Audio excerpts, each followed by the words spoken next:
Hello, ladies and gentlemen, and welcome to MUHL 496, Beethoven, Goethe and Democracy. My name is Asher Raboy. This is our introduction. I'd like to get to know you a little bit, I'd like you to get to know me a little bit. And so you have an assignment, which is tell me about yourself. And you can tell me anything. You can tell me where you work or what your hobbies are or where you went to school. Anything you want, something interesting. You'll get us get to know you a little bit, and then please comment on two of your colleagues' statements. Remember, our comments are always positive and always are uh, show great respect, even if we disagree with someone. But make comments, and then I will make comments as well, and we'll get to know each other.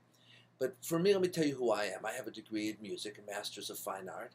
I've been a professional orchestra conductor and composer for many years, 20 years as the music director of the Napa Valley Symphony. Um, and then I retired and got a job teaching at Pacific Union College. I think one of the great jobs I've ever had in a wonderful institution. And here I am teaching you a little bit about music and literature and so on. So let me, in fact, tell you what this course is about, because this is a strange course. In one sense, it's a music appreciation course. We're only going to listen to Beethoven, but we'll get to know how to listen to music, classical music from the Western tradition. We'll get to know about the form of the music and all the kind of stuff you learn in a music class. It's also a bit of a literature class. We'll be looking at the literature primarily of Goethe and Schiller. These are German poems. We're going to read this stuff in English, don't worry. We're going to read some novels and plays and things and discuss literature the same way we would discuss music.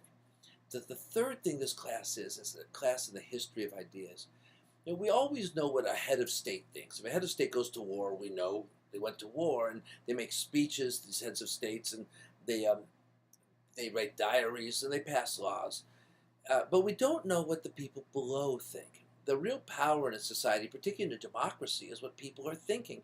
But it's hard to know. If you want to find out, you can read many people's diaries and try to hope that you can average it out. But one of the best ways to know what people think is you take the art that's really popular at the time period and you say, what is this art telling us? And then we say, and it was popular. That means that whatever this art's telling us, people believed.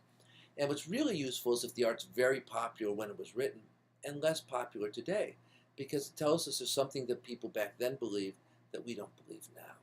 So, you know, for example, you think of what a love story was in the movies in the 1930s, and then you think of what it is today, and how different the relationships are, how they relate to marriage, how they relate to sexuality, and you say, oh, the world's changed in the last 70 years or so, 80 years, and how it views relationships and marriage. We can see that. But we're going to do the same thing. We're going to listen to some Beethoven, and we're saying, oh, that's interesting what he was telling us. And then we're going to read some of this stuff by Goethe and Schiller. Oh, that's interesting.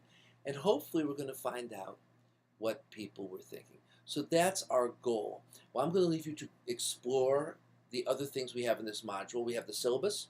We have a PowerPoint that describes the syllabus, so you don't have to look as in depth. We've got some other notes, other videos, and we're going to have quizzes, exams, and so on, all posted in these modules. So dig in, have some fun. If you need to reach me by email at araboy@puc.edu. I'll promise to answer within 24 hours, or text me at 707-481-9096. I'll try to get back to you fast. Write MUHL 496 in the subject line on an email, and we'll get rolling on this grand adventure through the history of Europe.